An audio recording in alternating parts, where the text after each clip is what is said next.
बिस्मिल्लाहिर्रहमानिर्रहीम। आज के पैगाम के साथ मैं हूं वकास मुज़फ़्फ़र। आज हम बात करेंगे कि मुश्किलात और नाकामियाँ इंसान को कैसे कामयाबी की तरफ लेके जाती हैं और ये हमारी ज़िंदगी में कामयाबी के लिए कितना ज़रूरी है। देखें, हम में से बहुत सारे लोग ज़िंदगी में हमेशा आइडियल एनवायरनमेंट की तलाश में रहते हैं, हमेशा पुरसुकून माहौल की तलाश में रहते हैं।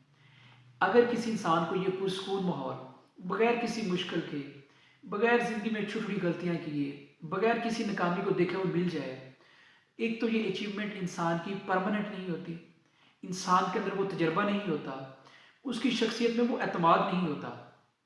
इसकी बहुत सारी एग्ज़ाम्पल्स हैं, लेकिन हम एक बड़ी कॉमन एग्ज़ाम्पल कोट करते हैं कि अगर किसी बंदे ने गाड़ी की ड्राइव एक ऐसे रोड पे सीखी हो, जो बड़ा स्मूथ रोड हो, जहाँ पे कोई ख़ास ट्रैफ़िक का फ़्लो ना हो, लेकिन उसको लाहौर जैसे बड़े शहर में या हिली एरियाज़ में ड्राइव करनी पड़ जाए, तो ज़ाहिर है वो फिर यही कहेगा भी कोई और ड्राइव कर ले, उसके बस की बात नहीं है। क्योंकि उसने ज़िंदगी में कभी टफ़ सिचुएशन में, कभी किसी ऐसे रोड के ऊपर ड्राइव ही नहीं की कि जहाँ पे ज़्यादा ट्रैफ़िक हो, तो ज़ाहिर है कि जब उसके ऊपर मुश्किल पड़ेगी तो वो फिर हाथ खड़े कर लेगा। इसी तरह हमारी फील्ड में जब किसी डॉक्टर की अपॉइंटमेंट होती है, तो शुरू में उसको बाइक मिलती है, वो डेली बेसिस के ऊपर 100-100 किलोमीटर ट्रैवल करता है, वो डेली बेसिस के ऊपर फार्म्स विज़िट करता है, वो स्टार्ट में छोटी गलतियाँ करता है, वो बहुत सारी नाकामियों का सामना करता है, फिर जाके वो गाड़ी तक पहुँचता है और फिर ये सफ़र ज़िंदगी भर चलता रहता है। इसी तरह एक एमबीबीएस डॉक्टर जब वो अपनी डिग्री कंप्लीट करके आता है, तो स्टार्ट में वो हाउस जॉब करता है, फिर उसके बाद जब वो अपनी जॉब स्टार्ट करता है, तो शुरू में उसे 36-36 घंटे की ड्यूटीज़ करनी पड़ती हैं, तो उसको एक टफ़ प्रोसीजर से गुजरना पड़ता है। फिर जाके वो एक एक्सपीरियंस्ड डॉक्टर बनता है, फिर जाके वो एक इंडिपेंडेंट प्रैक्टिस करने वाला बनता है।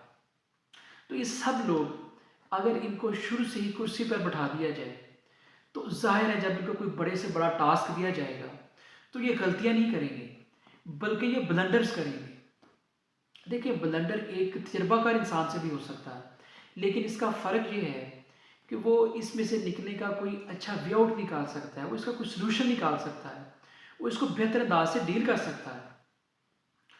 तो इस बात का मतलब ये है कि ज़िंदगी में शुरू से ही आइडियल एनवायरनमेंट की बजाय इंसान को चैलेंजेस को फेस करना चाहिए। ज़िंदगी में नए से नए चैलेंजेस को एक्सेप्ट करना चाहिए, क्योंकि जब इंसान ऐसी मुश्किल हालात से गुज़रता है, तो फिर ही उसके अंदर तजर्बा आता है, फिर ही उसके अंदर एतमाद आता है, फिर जब वो एक कामयाब इंसान बनता है, फिर जब कामयाबियाँ उसके कदम चूमती हैं, तो फिर इंसान को कामयाबियों की कदर होती है। फिर ही इंसान उन ऐसी कामयाबियों को सँभाल सकता है। और ये कामयाबी ज़िंदगी में कोई अचीवमेंट करने के बाद एक जगह रुकने का नाम नहीं है। इंसान अगर ज़िंदगी में कुछ अचीव कर ले और उसके बाद अगर वो वहीं रुक जाए, तो उसका वहीं से फिर वर्ष शुरू हो जाता है। तो ये कामयाबी ज़िंदगी भर साथ चलने का नाम है। तो ये कामयाबी इंसान की ज़िंदगी के आखिरी लम्हे तक साथ चलने का नाम है।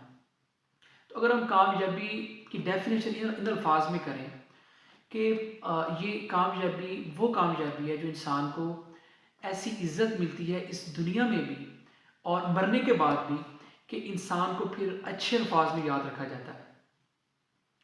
आज की बात को अगर हम इस तरह कंक्लूड करें, तो सबसे अहम बात यह है कि अल्लाह ताला ने कुरान पाक में फरमाया, सो बेशक हर मुश्किल के बाद आसानी है, बेशक हर मुश्किल के बाद आसानी है।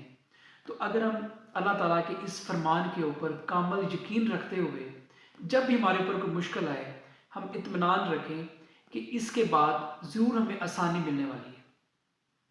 तो आज के पैगाम के साथ अल्लाह हाफिज़।